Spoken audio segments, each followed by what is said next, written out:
Verse 37, Ulladhu naarpadhu anbandam, supplement to 40 verses on reality given to us by Sri Ramana Maharshi. எல்லா உலகும் துரும்பாயினும் மறைகள் எல்லாமும் கைக்குள் இருந்தாலும் பொய்யா புகழ்ச்சியாம் வேசிவசம் புக்கார் அடிமை அகலவிடல் அம்மா அரிது. In this verse, Sri Bhagavan is talking about how our sense of pride doesn't allow us to dissolve our ego, how we are caught in it. எல்லா உலகும் துரும்பாயினும், even if all the worlds have to become just like a dirt for you. மறைகள் எல்லாமும் கைக்குள் இருந்தாலும், even if you have mastered all the scriptural literature, all the scriptures, you have studied all the Upanishads, you have studied Brahma Sutra, you have studied the Bhagavad Gita, the Bible, Quran, etc. You have studied everything. Even after that, பொய்யா புகழ்ச்சியாம் வேசிவசம் புக்கார், that person who has become an addict to the call girl of praise. He is equating the practice of going to a call girl to being an addict to praise. If somebody praises, that's all, you are in cloud nine. You have forgotten who you are. You think you are a big man. You think there are no people above you. You are the boss of the universe. This is the state of ego that comes from being an addict to praise. Sycophants will make you, if you succeed to some extent, sycophants will make you, go up and up in your ego. Then we'll end up thinking that, oh, I am a big man, I am an accomplished man, I can beat anybody in the world. We get such kind of psychology. He says that is equal to being an addict to going to a call girl. Adimai agalavidal amma aridu. For him to get out of this slavery of being a victim to praise is very, very difficult or rare. See, the whole of Advaita Vedanta is all about seeking the source of ego and the ego dissolving into Atma. That's all. That is Bhagavan's central teaching. Who am I? What does it mean when we inquire who am I? This veil of psychological sense of I, bodily sense of I, Dehatma Bhavam, it is standing as a veil. It veils our true nature of Sachidananda, existence, consciousness, bliss. Our infinite nature has been reduced to the size and capability of this body because of this ego, bodily sense of I. Right? That bodily sense of I, ego, does it have its own presence independent of anything? No. It depends on Brahman. It is that very Brahman, your original nature, which pops up like a bubble and then it stays for n number of lifetimes. Unless we make an effort and burst that bubble, we are going to remain a prisoner to this ego and we are going to continue from birth to birth. The very purpose, ultimate purpose of Vedanta is to liberate ourselves from the suffering caused by this samsara worldly life and attain to our original nature, which is bliss. A jnani, a realized being, is there in unquantifiable bliss, eternal bliss.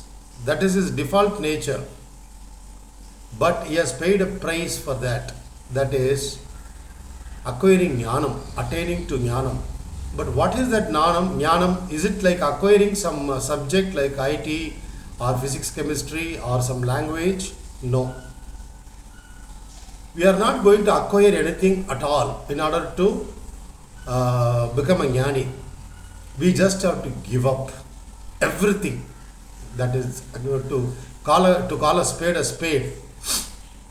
We should not get this illusion or delusion that we are going to acquire jnanam, self-realization. See, the language here is misleading. You can use the word. You can say, yes, I am going to work hard and acquire jnanam, attain to my original nature. which in mechanical terms simply means not adding anything, just dropping everything. But for that, we must have reached a stage in our life. We must have reached through the previous births, we must have purified our mind. We must have realized the futility of being bound to this body. We must have realized the futility of being born and again. Then you get this maturity. Oh, enough. In fact, it is suffering which makes us turn away from this physical world. Because in this physical world, we cannot be in bliss all the time. Because the samsara, the worldly life, is like two sides of a coin. If some amount of happiness is there, then it is followed by misery, suffering, which is unavoidable.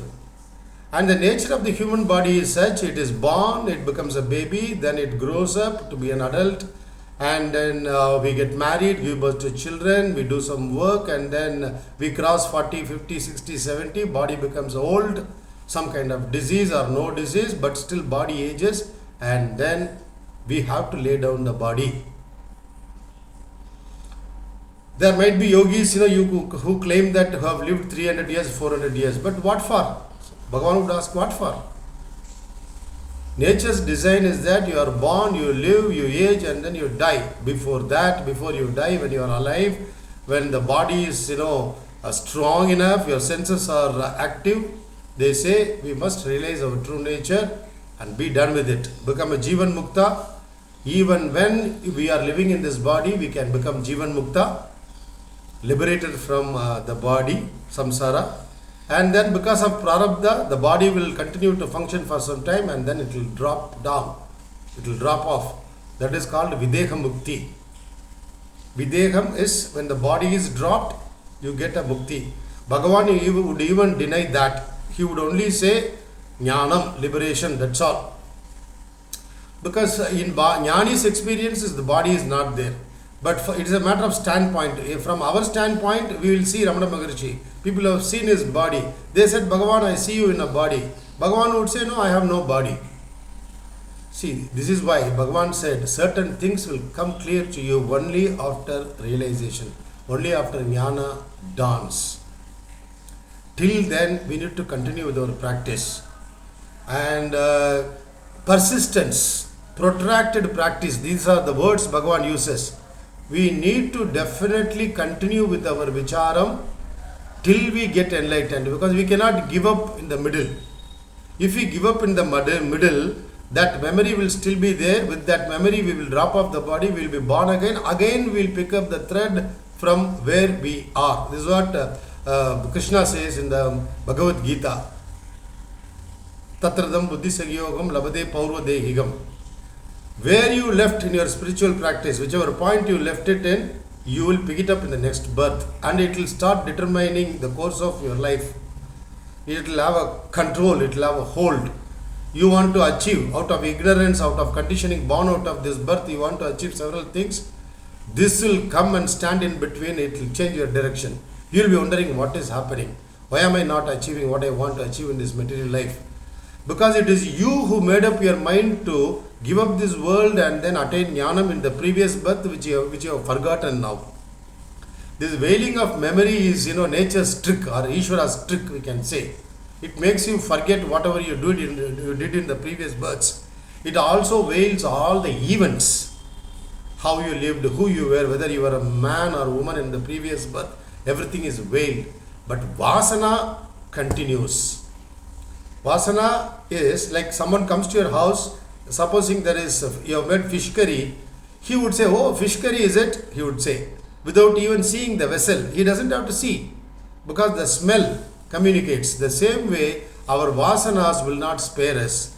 It is continuing samskaras, tendencies born out of previous birth, actions, activities, they continue to have a control on us. This is what we should understand. So, demolition of ego through vicharam demands that you have a neutral psychology.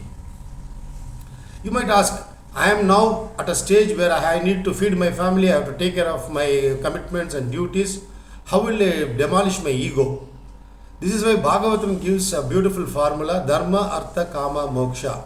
When you live in this world, And when you are doing Vicharam too, you can do it whenever you are involved in the worldly activities. It says, do your duty according to dharma, righteousness, within the boundaries of win-win, within the boundaries of love for yourself, love for others, within the boundaries of decency, morality. You do your work, then fulfill your desires. Dharma, artha, your money earning, let it happen within the boundaries of decency, within the boundaries of live and let live, and then you can fulfill your just desires. There's nothing wrong. You get married, yes, you can enjoy your married life, give birth to children, because those days the Rishi and Rishi Patni, Rishi's wife, they used to live together. They say that only after the Buddha coming and Shankara coming, there was a great insistence on sannyasa, renunciation. Before that, Rishi and Rishi's wife, they used to live together. Then after 40, they used to go to the forest, then do Vicharam, realize themselves, and then come and get married at the age of 60, saying, we are no longer the body, we are one Atma. So this is how to understand life. So ego itself is like 100-gram soap, assuming, okay, nature gives you 100-gram soap, that is ego. And Ishvara or Advaita Vedanta wants you to dissolve that soap. Instead of dissolving that 100-gram soap, we script ourselves in pride and then make that soap 500 grams. Then it is, you can imagine, it is very difficult to dissolve that soap. So if you want to bring down our ego in the psychological terms, if you want to bring down ego, we should think that there are always people above. And the whole hierarchy has been created by Ishvara, not you. You did not create the universe, I did not create universe, yet we find ourselves within the universe. So there is a higher power which has been at work all along. Even before you were born, it is that power which controlled your parents' life and their parents' life and so on. So you can say I am accomplished, there is nothing wrong, but to think that I am the only accomplished person, I am great, all others are just dirt. To think this is ego, pride. This, and somebody praises you, you will think, aha, there is nobody like me. That is the error. Everybody has some knowledge or the other. What way are we great?